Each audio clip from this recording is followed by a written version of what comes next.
What's going on, people? Welcome back to Brothers from the 818. You are here with me and my man Caleb for episode 9. We are almost at episode 10. Caleb, what you think about that, man? And I'm loving it. I'm loving it. Since we started, things has just been kind of rolling along for us, and I'm really excited about the future of this podcast. And I've had a lot of people approach me with some thoughts that they want to come on. But as you know, they're going to have to bring it. If they're going to be a guest of the Brothers from the 818, they're going to have to bring it. So anybody that's listening, if you want to come on the podcast, we would love to have you on the podcast. But we're going to expect you to have an open, honest discussion about whatever we're talking about that night. Yo, man, I'm glad you said that. I think a lot of times, I can't tell you the number of businesses I've started, based upon different talents or skill sets or areas I've saw a way to come up or do whatever. And it's generally been, your own people who are like, "Ooh, you're doing this now? Oh, well, you could help me out. You could do this, that, and the other." And people want to use, your platform as a means for them to do whatever. And I'm down with that. I think we know a lot of people. I'm nobody special. Neither are you. We just bros from the block that, grew up, had some conversations, and now we're willing to share it with the world. And for those people we know that want to come on and share it, again, you got to bring it. If you're just if you just want to have a sounding platform so you can show somebody else that you got your voice heard, same for you. That's not what this is about. But, we know some people, man. We know some people that are doing interesting things or big things, or we may meet some people or run into someone, or the right person may see this podcast and be like, "Hey, I got a thought about what's happening right now. And, maybe y'all want to hear it." And if you do, those are the folks we're looking for. So, we welcome you, especially people we know, because, we know that a lot of you guys, came from the same backgrounds that we did, but you're out there doing big things, and we want to celebrate that with you. Absolutely. Hey, I got a question for you. What's going on? How you doing, man? Man, I'm good, man. Now, God had to slow me down this weekend. I have no other explanation for it, man. I was in bed with, abdominal cramps, just stomach was jacked up, started like Thursday night about 11. It finished up about Sunday around 6, and like doubled over. Praise God, my kids, man, they were just kind of, "Hey, we can do our own thing. It's all good. Dad, you rest." I thought it was something I ate, but other people who ate that, they were fine. So it just, I truly believe it was God just saying, "Hey, man, take some time off. I need you just to lay there and chill and do what you got to do. But now's not your time to be up and moving." So I woke up this morning at a 90-95, man. You mentioned a couple weeks ago, you said, if you over 40, you're going to have some health problems. Remember that? Yeah. And, I'm pretty healthy. There's some itches and some creaks and some things that, weren't there when I was 20, obviously. But, yeah, I woke up this morning feeling about as good as I'm going to feel on any day. And so I was like, well, I'm glad I got a chance to slow down and do the thing. I actually got a doctor's appointment tomorrow. So, I'm going to bring all this up with him and be like, "Hey, man, check this spot and that spot right there. And, get the jelly if you need to, do what you got to do. And let's get this taken care of." So praise God, man. I'm doing well today. Amen. So well. What about you, man? I want to remind you, yeah, you over 40, by the way, and but you're looking good. You look like you're rested, and maybe, some of the health concerns that you were having, maybe it's just from lack of sleep, man, because you're looking good. You look healthy. And so for me, I'm great. I'm great. Since in the past month or two, I've lost about, let's call it 10 pounds, a round number, a good round number, about 10 pounds. All right. But I'm not doing anything extra. I'm not doing push-ups and sit-ups. I'm not working out. I don't have any program. I'm just being conscious about what I'm eating. And I'm probably walking a little bit more because of the children being out of school, and that's about it. I know that COVID is still out and about, and maybe we can talk about that because the city is opening up, and um, I know this weekend I was driving around and I saw some stores that hadn't been open. It's opened up, um, and people are eager to get back to what feels like normal. And I just continue to remind um, my wife, my daughter who's 3 and wants to go out and she wants to go play. I continue to remind her, "Oh, this is going to be a new normal for us." Right. Right. That's real. I'm like Noah, man. I keep saying it. Just because the boat stopped moving, there's still water outside, and when we can walk down the mountain together and have a picnic on the ground that's dry, we can jump back in it. But I, like everybody else, I mean, my sons got to go to the barbershop. They got to go see Junie this Oh, week. cool. I didn't even tell them that we were going. And in my doubled over pain, rolled over, threw them in the car. And I was like, I can't go in with you. I'm just going to hang out. And that's his rule. Like, you in the shop because you're getting the cut, He's like, Dave, because it's your family, it's your boys, we want to come in, that's cool. But, following guidelines, we only keep it to the people getting the cut. I was like, no problem. I'm going to lay here in the car and just try to not move. But yeah, they got a cut, so they looking funky fresh. So yeah, things are slowly going back into normal. I see restaurants, people going in, doing their thing. I'm seeing news reports, seeing some fake news reports, having conversations about what's the rest of the summer going to look like. And, it's the beginning of the summer. We're also having conversations about what the new school year is going to look like. My kids are like, Dad, I think I'm ready to go back to school. My son's never said that. So there's a lot of conversations going on, and those aren't the only ones. I mean, we are on week 9, man. And, let me just say this, and I think it goes without saying for you and I, but I feel it needs to be mentioned. And I'll speak for myself. You can chime in and nod your head. I am not a social activist. That's not my agenda. It's not what I want to do. That's not who I desire to be. I do desire to be socially conscious. I want to be woke. I need to be woke. I want to make sure that as things happen to my community, to the community, which includes my community, as things happen around me that affects me, my livelihood, my children, and so forth, I want to be awake enough to recognize it and strong enough to deal with it and wise enough to work my way through it and still be awake. And so that's my goal on any day. On a good day, that's my goal. On a bad day, that's my goal. And through this podcast, I'll pat you on the back and you can pat me on the back.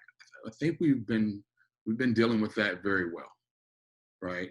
Through COVID, COVID kind of took a back seat to George Floyd, and then that took a back seat to the protests and the rioting and what's going to happen with the officers. And here we are in week 3 of that. And what's next? Where do we go from here? Right? And that's kind of why I wanted to, we don't have a special guest tonight. So for any of you who are waiting for who's behind the window, nobody. It's just me and Caleb tonight. I just wanted to rap with you about that. What's next? I don't want to fly to them the rug. I don't want to forget it. But let me say this. I'm gonna throw this out there, and you can chime in. You can go from there. Speaking of someone who's lost his mom, and lost people who are close to you. I lost my mom. I lost my wife. There's no amount of time or influence you can put on a person's mourning, right?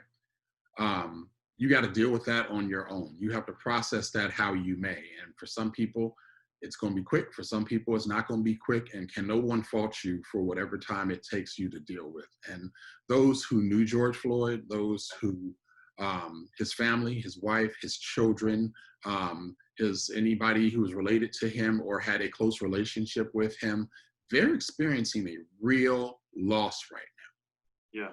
Most of America is reacting to that. they are experiencing a real loss. And I want them to have that, and not because I know them or because I'm trying to be that person that stands different, but they need to mourn. They need to deal with the aftermath of what's it like in a life that does not include George Floyd in it. Yeah, Right? let me you said something that resonated with me.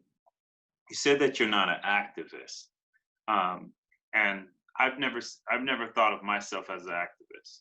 Um, I've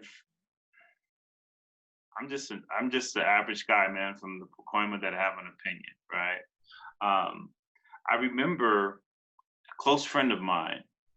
Um, he lost his fiance, and I remember talking to him after that, and he said the hardest and most difficult part was when, not the preparation for the funeral, not the funeral, but the days that came after, when the phone calls kind of slowed down and people um, went back to their normal routine. And um, he said what he was left with was that empty space, and then he had to deal with, the stages of grieving on his own. Mm-hmm. Initially he had all of the support around him to help guide him through that. But as it relates to George Floyd, and I caught a glimpse of memorial service today with Reverend Al Sharpton, and he said that he wanted to make a commitment to the family that we're going to be here long after the TV crews pack up and roll down the street, long after the media has stopped asking and knocking on their doors. We're going to still be there to support the family. And I found that to be powerful, but it brought me back to my friend who shared that when he had his loss, there was this empty void that remained, and he had to deal with that on his own. Right. Yeah, I think I didn't catch the service. I think Reverend Al, those words are appropriate for the time, and I think it was appropriate to really isolate the family like that, to say that, hey, acknowledging all this buzz will go away, right? The news cameras will move on. The media will move on. The people will fight another fight for another reason, for another day. And George Floyd may come up, but it will be about something else. But he's saying that, we'll still be here. And, I look at Al and I say, okay, man, do that. Let's see that happen. And I like Al Sharpton, I do. But he's been talking that game for a long time. And, time will tell.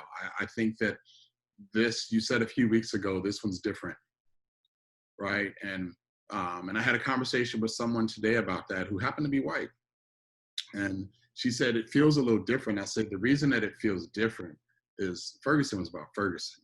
Um, uh, the George Floyd aftermath was about George Floyd, Ferguson, Ahmaud Arbery, Mm-hmm. Taylor. Right. It was just a culmination of everything. Right. On and on. And it was, as my mama said, it was that straw that broke the camel's back. It couldn't take no more. We couldn't take yet one more. And since then, there's been some other. I read a student in New York City. I think he was out of Jamaica, foreign exchange student, had an altercation where he was shot by cops in his car. Another one was shot in, I want to say, Tacoma or something like that. I mean, these incidents are still going on. They're still happening. But, here's my other thought with that. The land needs healing, and the people need forgiving. And I'm not saying we have to go forgive the police, although at some point forgiveness is going to happen. We need to look in the mirror and start forgiving ourselves. I think we as a people all people, not just we as in Black people, but I think all people need to start operating on some level of forgiveness. We need to stop slashing and swiping everyone with the paintbrush of their ancestors, right? And look at the individuals that are friends and allies and that are purposeful in moving our agenda or the agenda, because it can't be about our agenda, right? I go back to, Malcolm X's, last movement. When he left the Nation of Islam, he formed the Organization of African American Unity, because he was like, this has been attempted to be battled on the civil rights platform for far too long, right? A few weeks after his death, he was scheduled to speak to the United Nations, right? Right. Human rights conditions against the Black man in America, right? And the United States is one of the founding partners of the United Nations. So he couldn't go there as a United States citizen. I think he was working with Congo or something like that, or whatever African country he was working with. He was going to stand in with one of their delegates and accuse the United States of human rights violations. And so bringing it back forward, we need to look at this from a human perspective. And, here's my view of forgiveness. And I'm not saying, I'm going somewhere with this, so work with me. But forgiveness is 3 stages. Most of us never get to this third stage. The first is, you just popped me in my mouth, right? And I didn't like it, but I need to forgive you of that. So Caleb, you popped me in my mouth, we're good. That's stage 1. Most of us can do that, right? Number 2 is, my natural reaction is to pop you back. I'm not going to do that. So I forgive you of your action, and I release you from any reaction from me. The third is, I'm going to position myself. So if you had the opportunity and you wanted to pop me again, you could. Now, some would be like, oh, so you just want to be abused. No, I'm not saying that. I'm not saying that there's not some wisdom. I'm not saying that you want to go back and do it. I'm saying that if you're going to work in forgiveness, and forgiveness is really about restoration and moving forward. That's really what it's about. If you're about being restored and moving forward, you have to continue your path. And that path might put you right in the line of fire where you got hit the first time. But you got to trust that it doesn't happen. And if it does, now maybe because it's happened once, you're wise enough to duck or move or block or do what you need to do, or whatever the scenario is. It doesn't mean you have to continue to take the same type of thing. But as a people, if forgiveness is too hard of a word, if forgiveness is too strong, if forgiveness makes me sound like I'm trying to make this soft, we need to be restored, and we need to move on. There's nothing in the spirit of any leader we've ever had that said this is a time we stop moving forward and we just sat down and, protest and riot and pillage until we feel better about the situation. That's not how you feel better about it. You said a lot there, man. And over the past week, we were trying to figure out where to move our podcast, whether or not to stay with the George Floyd and the protests and everything that has happened since. And there's been a lot of positive things that has happened since, or moving forward, right? And having that conversation about some actionable steps. And I know that I've taken some time, at least last week, I took some time to just recognize the number of people that have come out. And as we stated, this one just feels different. Because it's not just about George Floyd. This one resonated with people across the nation. And those people that were out protesting, those people that were out voicing their utterly disgust with the lack of humanity of the police officer that took George's life, and all of the other police officers that continue to perpetuate the violence on the African American community, those of color, and not that. And I want to just pause there, because there's been a lot of conversation about Black Lives Matter and all lives matter, and it's not just people of color that are being abused, but people of color are being abused at such an alarming rate. Um, it is reason to continue to talk about the lack of humanity in some of these cases. And so when we think about moving forward, we're talking about moving beyond um, talking about slavery, talking about Jim Crow, talking about segregation, talking about um, mass incarcerations. We need to look at it from a humanity issue, and I think that everyone could buy into that. And if not everyone, then the majority of our nation could buy into that and support that. And what we saw with the protests is that there was a mix of disgusted Americans that said, as a nation, we just simply need to do better. Right. And I think that's good. I think your description was so appropriate. A nation of disgusted Americans. It wasn't Black folks, it wasn't white folks, it was a lot of American human beings that went out and said, I'm sick of this. And a lot of those were very beautiful. A lot of them were very peaceful. A lot of them got out of control. A lot of them were staged, right? And you're still seeing some stuff like that. And you got to be able to filter through, so much negativity just to see the glory and the beauty that can occur. Let me share a couple of things with you. Just, I don't know if you know her, but one of our Pacoimites, her name's Yaya, out of Pacoima. She's a generation behind us. She was part of, she'd be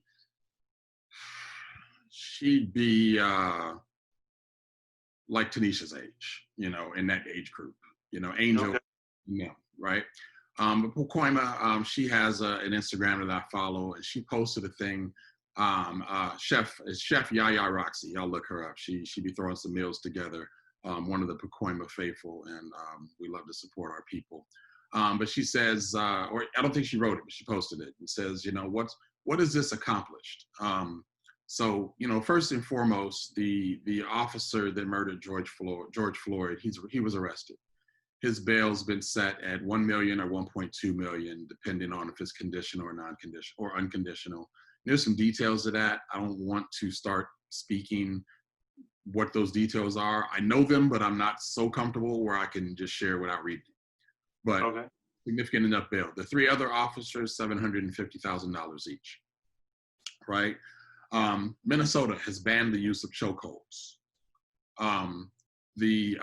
Dallas adopts a rule that's called duty to intervene. So if one cop sees another cop doing something they shouldn't do, they have to get involved, right? They can't just stand by blindly and say, well, it wasn't my role. New Jersey said the state will update its use of force guidelines for the first time in 20 years. Police reform groups are going up everywhere. LAPD, and the LA City Council said they're going to reduce the $1.8 billion operating budget of the police force. And people who would say, oh, what are we going to do then? They've been doing it to education all the time, right? Mm-hmm. So, dropping funds has been happening. The bus service in Boston says they're going to stop using public buses to transport police officers in public protests. There were near immediate suspensions and firings for officers that were caught doing things. I mean, there's been the monument, the big federal monument of the Confederacy in Virginia was taken down. It's been there for almost 200 years, right? I said today to myself, and this is not fake news. This is just David saying something that's untrue. The new White House address is 1600 Black Lives Matter Plaza. How does Trump feel about that? It's not the area that was named. And pull up your map, guys, because I do need you to see this. Not you, Caleb, but anybody who's looking at this. Go to Google Maps and type in 1600 Pennsylvania Avenue, and you'll see where the White House is. And in front of the White House is a big yard area where it's called a lawn. And in front of that, on one side of it is 17th Ave, and on the other side is 15th Ave.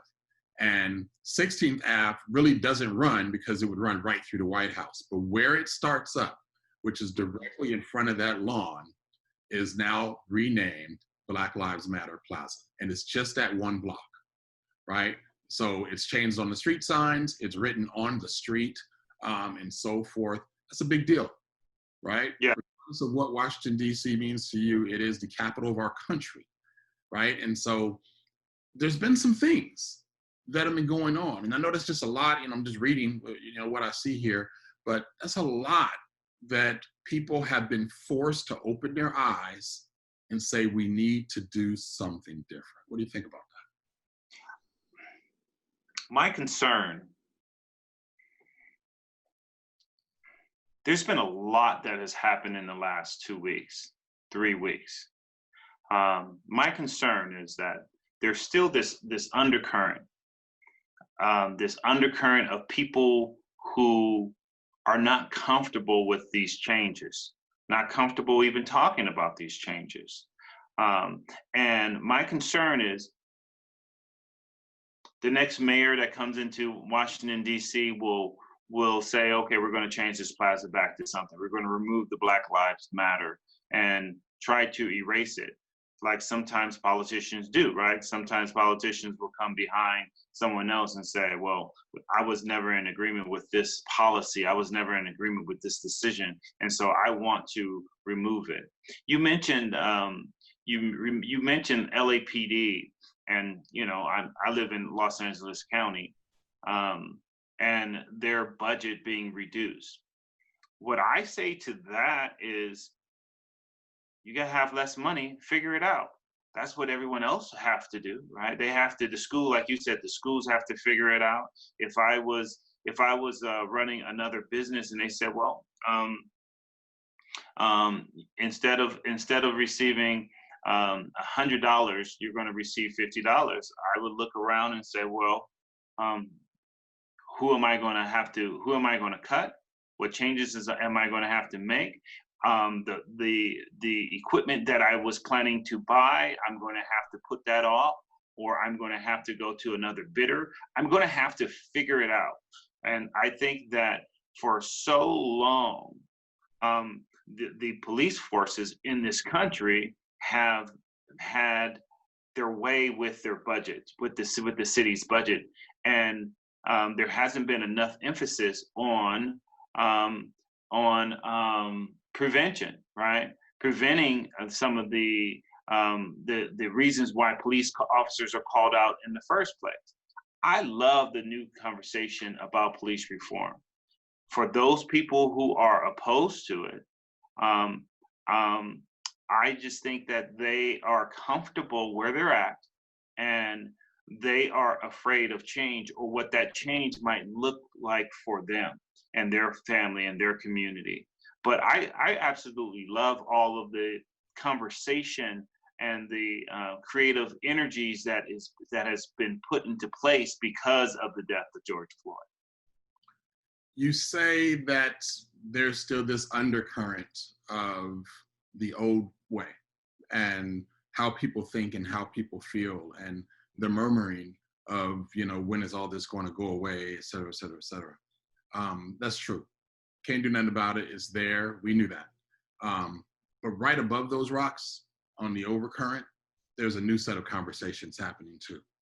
There are a whole lot of individuals that have taken this time to, take a look in the mirror and address themselves. And I'm talking humans, not Black people, not white people, not brown people or anybody else, but everybody.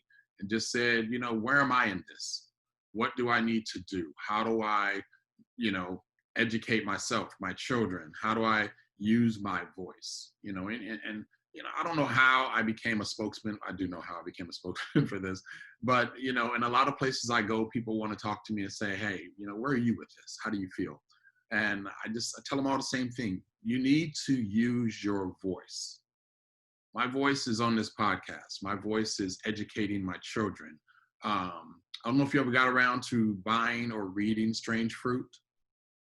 I haven't, not yet, but I purchased it. Okay, so I bought it. I read it and then couldn't put it down. And 35 minutes, 40 minutes later, I was done. I gave it to my kids this morning, Oh. and I said, I want you guys to both read the first part, and let's sit down and rap about it. And we're gonna do that after this. It's summertime. They ain't really got no bedtime, right? So I just want to rap to them about it. Be like, hey, how do you feel about that? You ever heard of that person before?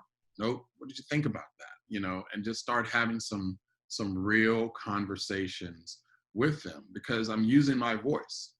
And regardless of who you are, you have a voice. You have to. There's nobody on this planet that can say, I feel nothing about all of this. None of us get to take a neutral stance. It's impossible. You can't be human and not be affected. Even if your affecting is, hey, he deserved it. I don't know who that person would be, but if that's your stance, people are going to feel something, right? And you know, as this whole situation has happened, and he didn't deserve it, by the way, but as this whole situation has happened, where do you stand? Take a real honest look at yourself and use your voice. And if you truly feel that I got nothing to participate, nothing to involve in this, I think you just need to, you know, light some candles and put your fingers up and sit in the mirror and stare for a long time, because there's something wrong. Yeah, I think people need to be. I think we need to allow people to be uncomfortable, right? And um, we need to start having those conversations that we as a nation have avoided for so long. What I've done, similar to what you just shared, is that I'm now having those conversations, and if they're uncomfortable, okay, so be it. Then all right, get uncomfortable, be uncomfortable, and let's kind of work through it. In the past week, I haven't done a lot of social media. Um, Immediately after the death of George Floyd, I was checking social media, I was watching the news all the time, and I feel like I got a little bit of kind of burnt out. I became overwhelmed with the amount of information that was being thrown at me, and so like today, I mean, normally I would have caught the funeral services, right? But I only caught a glimpse of it. Some of it has to do with the fact that I was working and it was in the middle of the day. But the other part was I was oversaturated with what was going on, and um, what what I haven't shied away from is those difficult conversations. I've been having those conversations, especially with people of that are not black, of different races, Yeah. so that I could gauge them, because I think that that's where the real change is going to happen. You know, if we as a collective continue to be push the humanity agenda, then change is going to come from that, and not from just black people being upset that this is happening in their community.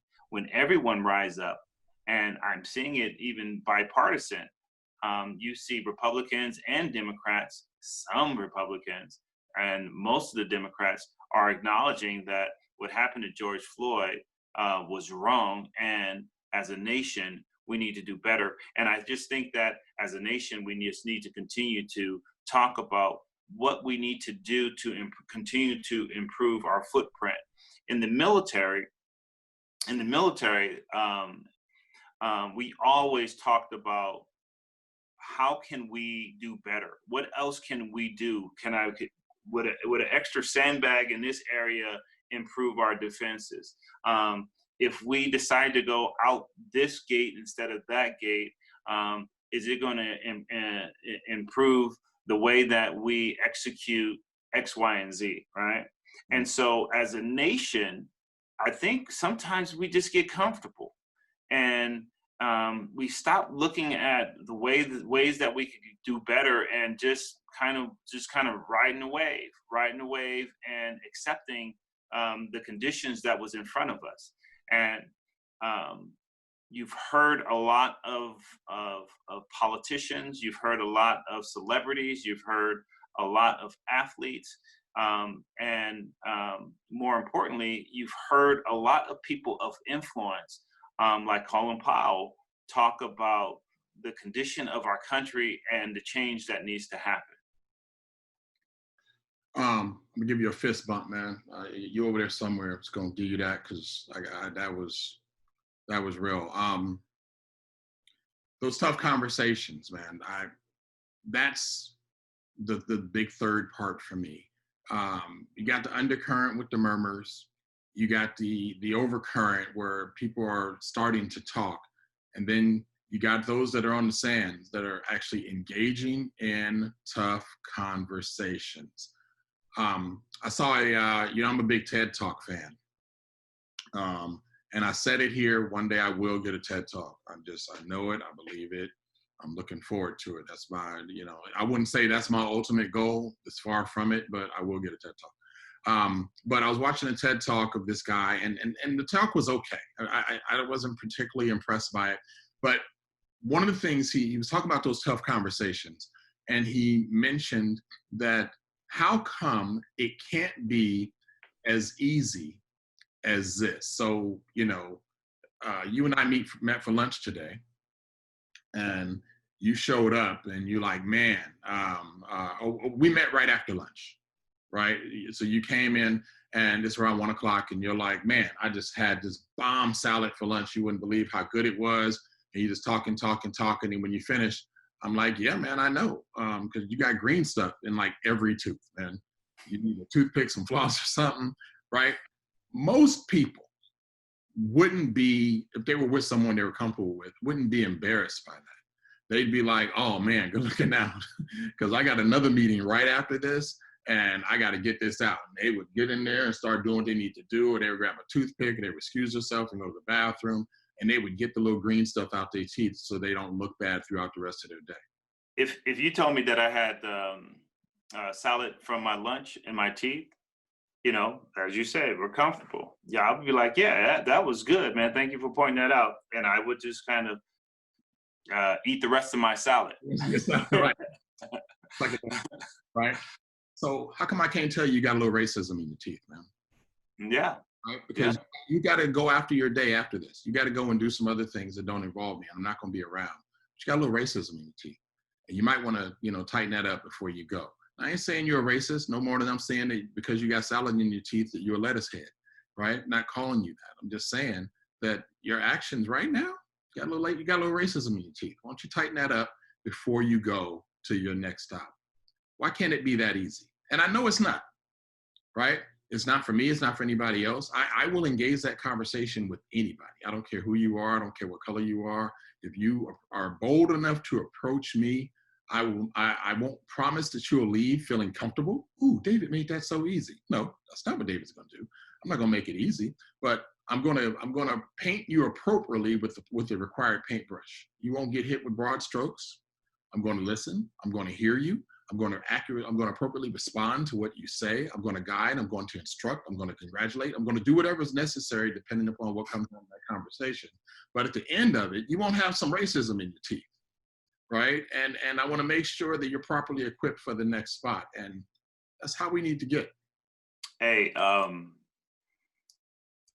that's funny that you mentioned that, because this week I'm doing a lot of conversation about racism and bias, right?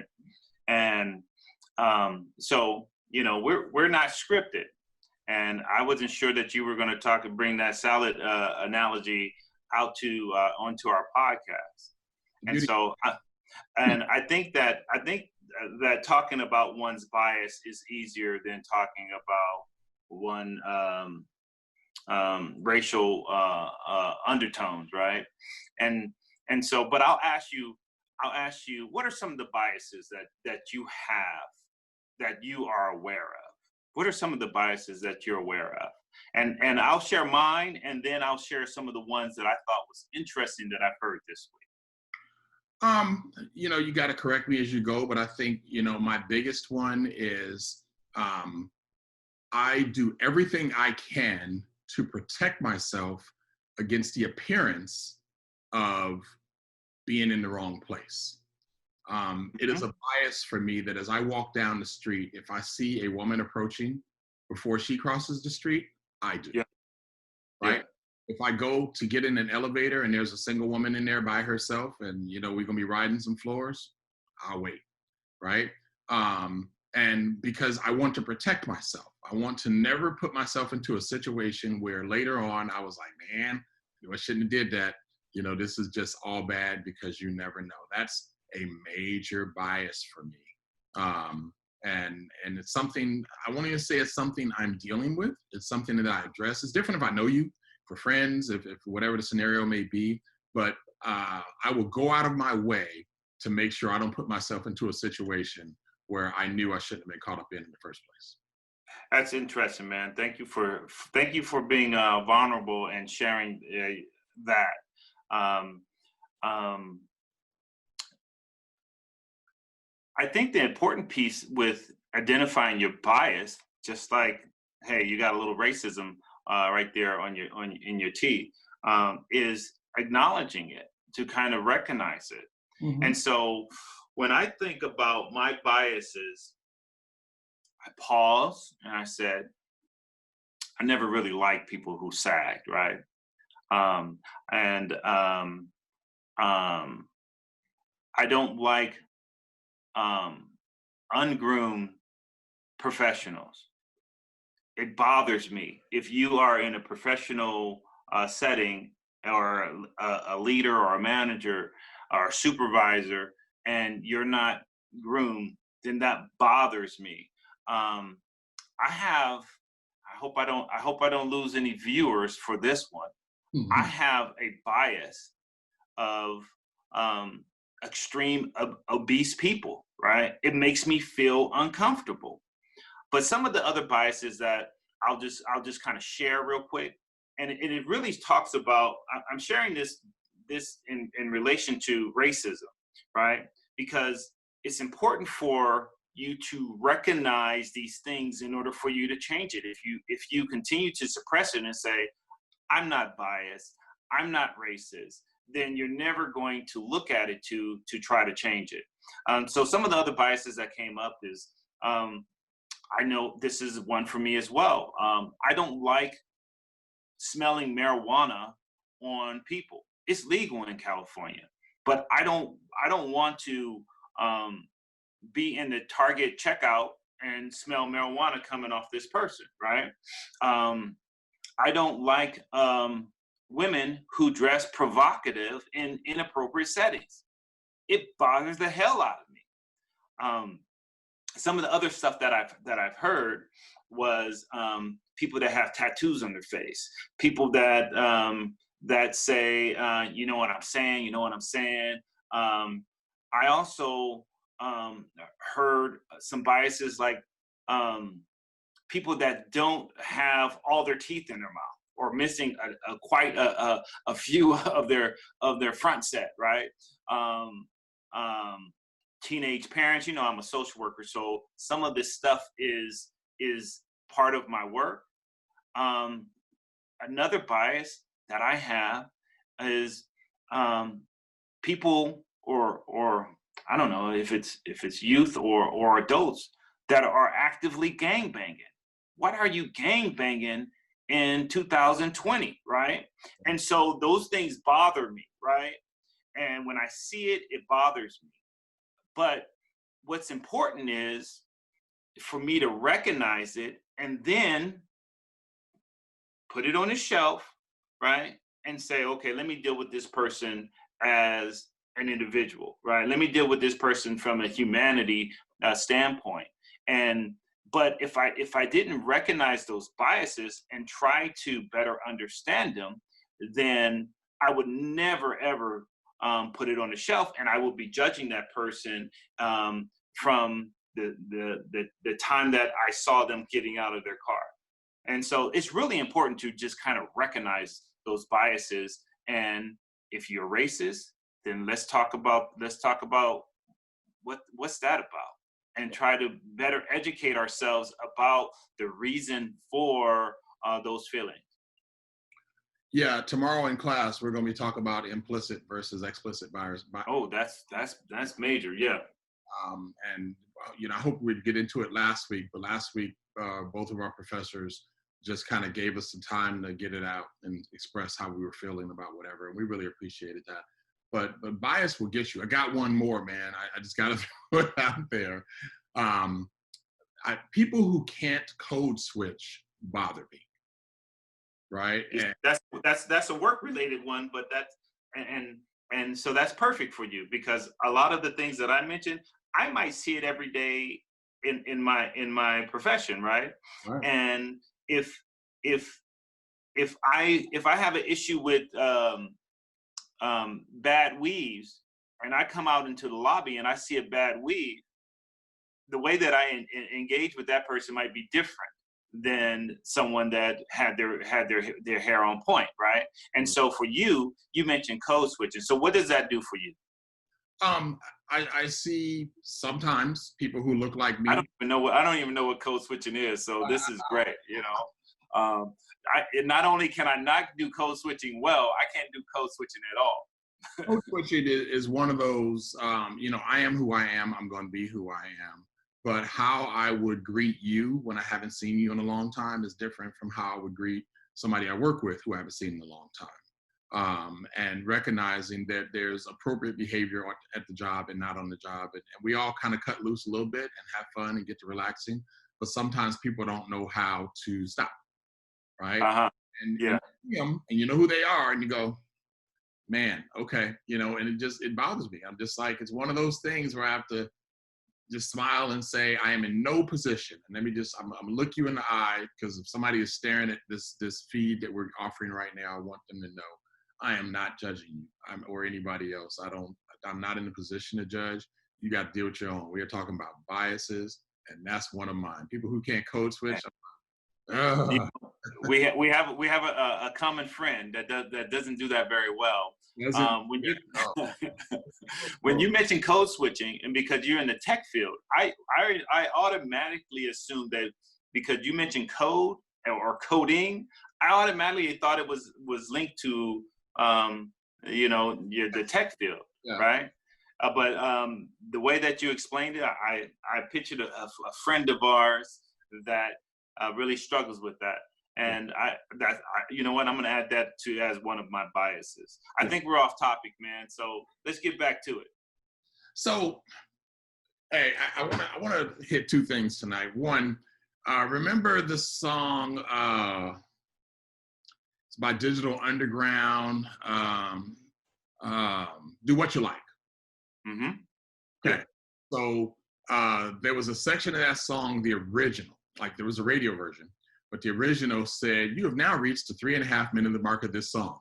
Radio, maybe begin your fade here, and it would go down and so forth and so on. So we've now reached the 55-minute point of this episode.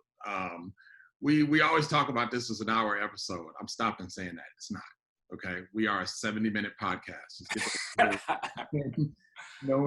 We have ran 70 minutes on pretty much every episode except last week. I did do the disclaimer that this is going to be the long one. It is what it is. We are a 70-minute podcast.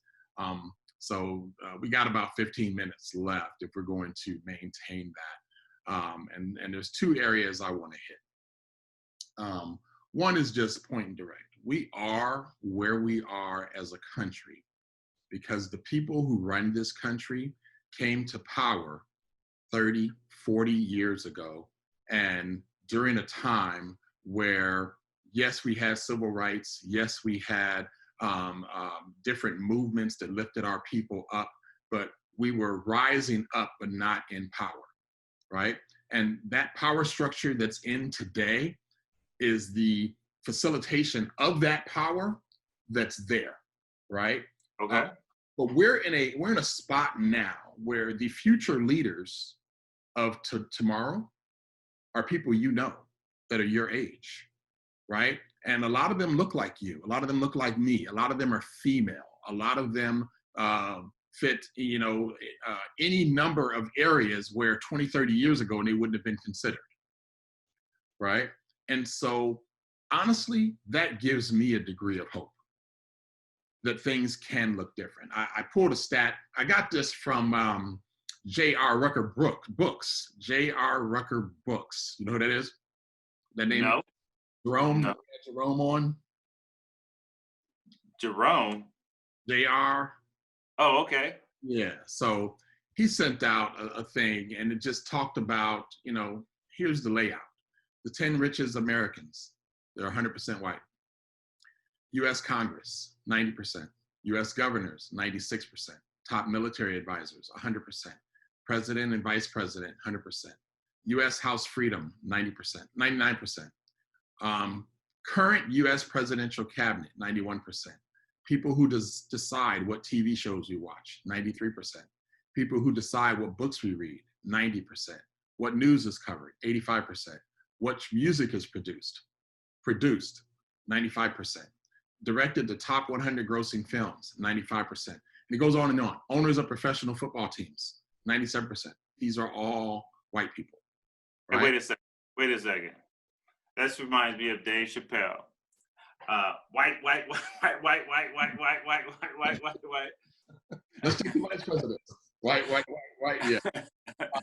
And I'm not saying that to, down with white people. No, nothing like that at all. It is what it is. I'm not looking at that as so horrible as much as this is our current existence. Right, but what I see is that there's a lack of diversity and equity in all of those percentages. Yes, a lack of diversity and equity because the people who are in power that created this came to power last 30, 40 years, and when they looked around at the environment around them as they were coming into power, they didn't see people who looked like you and me, right? I have hope, man.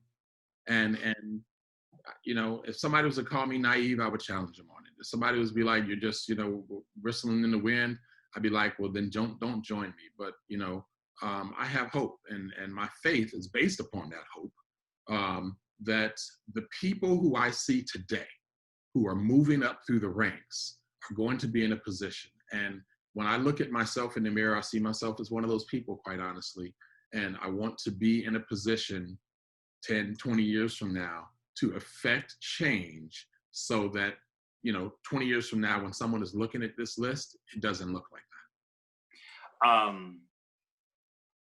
I have all these reforms that I keep close to my heart, man, that I hope that will happen. Judicial reform, pharmaceutical reform, healthcare reform, education reform, police reform. I have all these things that I hope that will change in my lifetime. And I think that your hope is my hope. I'm looking at it the same. I believe that this is a pivotal point in my lifetime where we could say, okay, that's like an arson investigator. We could see where the fire started, right? And we could backtrack. And I think that this feels like that moment. This feels like an opportunity. If we take advantage of it, this is the time when we are going to make some true change. And we have, I think we've already kind of started. We saw some momentum 2 years ago or a year ago with some of the elections, with a large number of women taking some seats, and now we just need to continue to push as a nation to find some more diversity and equity in the way that our country and the politicians that are making some of these policy decisions, what they look like. Right. Yeah, the hope is real. I'll end with this, and then I got a question for you. I was talking to a friend today, the same friend I said that, it was a white woman. We engaged in a long, deep discussion about where we are as a society and what's going on. And one of the last things she says is, you know, it's not just race lines, it's gender lines as well. And I was like, yeah, okay, and didn't really trip. And then I had to stop. I was like, wait a minute. I was like, you know, I hadn't even thought about that. But, you know, I won't mention her name, but I was like, hey, you know, I could come up to you on any given day and be like, hey, you look really nice today. And she'd be like, oh, okay, thank you. And I could say, or I could say, hey, you know, the way your legs right up into that skirt, wow, right? You Now, like your job, man? You like your employment? well, she didn't even work with me. Oh, perfect. Okay, go ahead. Talk Right? about the script. But it's like, it's one of those where in my own mind, Mm-hmm. I was just trying to say she looks nice. And again, this is just my example to her. In my own mind, I'm just trying to say you look nice. In her mind, one way was you were successful. The other line, you were an idiot. But I don't know if I want to even deal with this. So it's better for me just to say thank you and move on. Mm. That is the general sense of what we all have to deal with day in and day out. We deal with a whole lot of people who are idiots. And you have to, in that moment, make that decision. Do I just say thank you and move on? Or do I, you know, jump on you because of your ignorance and take the moment to correct you? I want to take that in a different direction.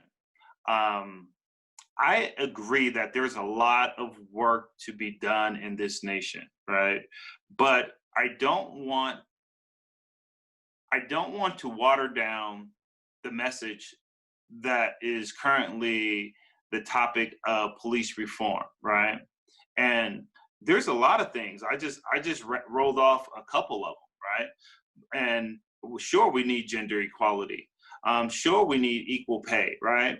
But I don't want others to take this opportunity and say, okay, what about this agenda? What about this agenda, right? Don't make light of the George Floyd's death and the significance of this by piling on all of these other changes that need to happen, right? And so I would just be cautious of people saying, kind of like all lives matter. Yeah, we know that. Right. All lives matter, but don't diminish the message behind Black Lives Matter, right? Don't diminish the momentum that we have as a nation right now by saying, okay, what about gender? What about trans youth? What about this? What about that? I think that all of those things have their place, right? And I think that we should, when we are talking about humanity, then we could be working towards all of those things at the same time. And I hear that. Again, this was my voice, not hers. So I'm not defending her or anything like that.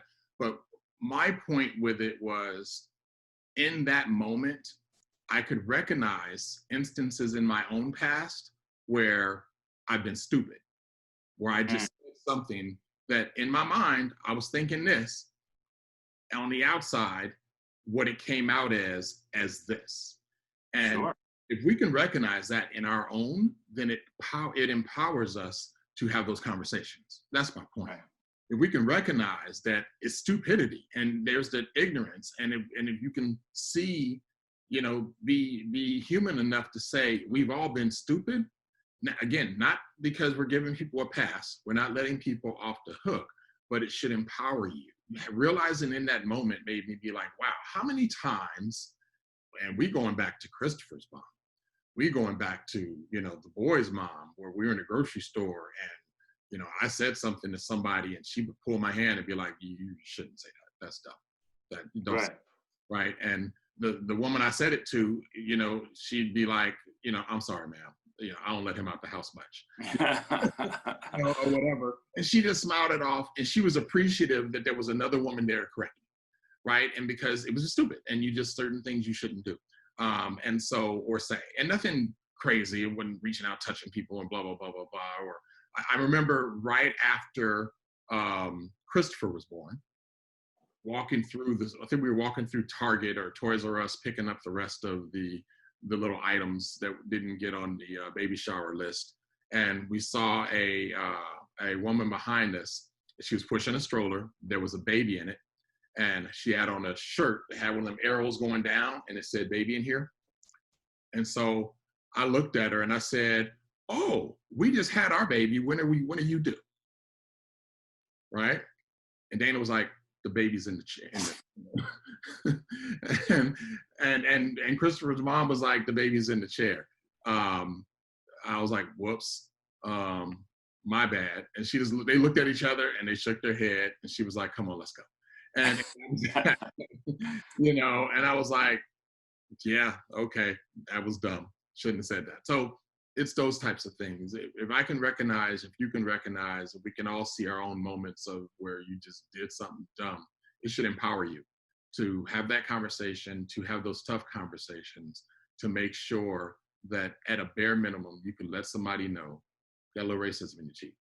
Let me take care of it. Right, you got a little racism in your teeth, man. I love that. Let me let you know. So I appreciate it, man. I thanks. I didn't know. This is just our conversation, people.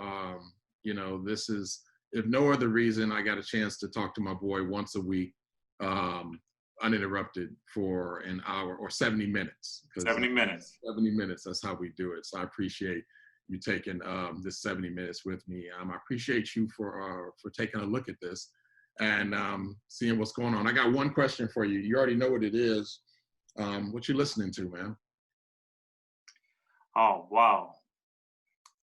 Yes, you mentioned Digital Underground. Yesterday, I was home and my wife sent me on a food run, and I have a playlist called Hip Hop That I Love, and I set it on random, and it bounced. I didn't like that one. I didn't like that. I think it started out with Houdini, and then it landed on Digital Underground, right? And Freaks of the Industry came on, right? And I was kind of grooving Freaks of the Industry. And then right behind it was Do What You Like. And because I took it off, I said, okay, let me listen to this Digital Underground. So I took it off at random. Do What You Like and Humpty Dance, right? And so I would say this week I'm listening to Digital Underground. How about yourself? Tribe Called Quest, Scenario. Oh, I love them. Yeah. There's always a story, man. Always a story. My oldest, we never listened to the same type of music. If he's in my car, he gonna listen to what I'm listening to. But stuff I heard coming out of his room, I was like, I don't get you. I don't understand. But he's growing up. He's doing what he's doing. One day we're rolling in the car, and Tribe Called Quest came on, Scenario, and could have swore I was on stage with a mic. And Say what? I ran off that first verse like it was the thing to do, and let me hear it. What is it? Now you put me on the spot. I gotta catch the beginning. Let me finish the story. I'm gonna try to catch it though. Okay. So I was doing the chorus, and as I'm ready to start spitting the second verse, Christopher came in and was on it, like mic in hand on the stage with some jabots and his hair swinging in the wind and bobbing his head, and he was all up in it. I had to pull over, man. I was like tears in my eyes and proud daddy moment, like, man. What you need? Where can I take you? What do you want? Let's go to Toys R Us. Let's go to GameStop. Let's go get a steak. What do you need, man? And in that moment, I won't say I've never been more proud. It wasn't that simple, but in that moment, I was like, man, Scenario. So I was getting out the shower this morning, and that one came in. That one came on. And I think I put it on repeat, and I was still home for another hour, and it was just running, man. I was like, wow. Scenario, I'm trying to think of the beginning. Now it's going to get me. Trying to bob my head quick and catch it, but it'll come to me. Scenario, Tribe Called Quest, man. So, what is it? Bo don't know Jack, because Bo can't rap, but what do you know? The D-Dog is first up. No strings attached. I'm all that, and then some. Tall, dark, and handsome. something. Yeah. Hey, Yeah, where's that fist bump? I'm giving you a yeah, fist bump over yeah. there, There man. it is. I know that, man. Meaning from the jump street, ready from the get go, So I was just, doing my thing, and then I come out, and the kids see me, and they don't know what I'm saying. They've never heard of this scenario. So stuff like that, man. That's what's been in my head all day. Some scenario. Man, thank you for sharing that, man. I want to share before we close. You're always in my prayers, brother. I'm glad to see you feeling better. Um, you mentioned TED Talks, and I'm gonna pray up TED Talks. You being on TED Talks a little bit more heavier. All right. I want to see that for you. I think that you will make not only your family proud, everyone that is around your circle, everybody will be proud. And more importantly, you deserve that opportunity to kind of just share your thoughts. I'm sure it's going to be something techie. You probably be talking about some code, and I won't understand anything that you're talking about. But you're in my prayers, brother. And what I'll say to our audience is to continue to challenge yourself and others around you to change their perspective. If nothing more, ask the question: why do you feel that way? How did you come to that conclusion? Or what do you think about what's going on right now? And have those uncomfortable conversations, and kind of wallow in that, be comfortable in with those pauses, with people being uncomfortable. You might be uncomfortable as well, but work through that. That's the only way that we're going to have change, is by having those conversations and having the collective join us in the conversation, and better understanding the issues in our community. Well said, brother. Well said. I got 3 words for our audience, probably more than that, but use your voice. That's the best I got for you. Do not be afraid to tell someone they got a little racism in their teeth. And it needs to flow that smooth. You're not making a judgment against who they are or what they are. You're not, labeling them. Just being honest with them and saying, hey, this is an area that I see and you might want to address. And if you can't do that with the people you're comfortable with that can receive it from you, Mm-hmm. you'll never be effective in this community where the world needs people who are unafraid to address it and just speak on it. And I'll be the first to admit, it's not comfortable. It's not supposed to be. But we have to do it anyway. So to our listeners, that's what we got. One thing I don't say often enough, people, anyone who watches it, please click the subscribe button. Subscribe to our channel. We are climbing through the ranks on YouTube and doing well. We're charting well through the audio streams as well, man. I'm kind of following those trends, and we're doing very well out there. People, we're not big, but we're growing and growing steadily with a steady growing list of subscribers all across the country. So I feel really good about that. So click that subscribe link and chime in or select a little bell or whatever it is on your device, so whenever we drop a new episode that you'll know it's there, and check it out. Share it with your friends unashamedly. We are brothers from the 818. I'm David. This is Caleb. We're just 2 guys that's been friends for 37 years and have had a lot of conversations, including the one you just witnessed tonight. So that's what we got for you. I pray that whatever you endeavor, you will achieve and you will do well in it. And that thank you for the prayers, brother, especially. I pray the same for you and your lovely wife and those beautiful children of yours, and that beautiful daughter of yours as well that's across the country. I pray for each of you by name every night, man. It's without fail. We've come a long way, and a lot of that is just because somebody was praying for me, right? It's an old song or one of those old spirituals, and it's somebody prayed for me, kept me on their mind, took the time to pray for me. and that's what it is. So I know you're praying for me. I'm praying for you. We praying for y'all. This world needs healing. And Mm-hmm. and that's all I care about. Let's just get the world healed, because if the world is healed, and my children live in a safer place, and that's really what matters. Amen. Yes. Y'all be easy, and we'll see y'all next time. Peace out.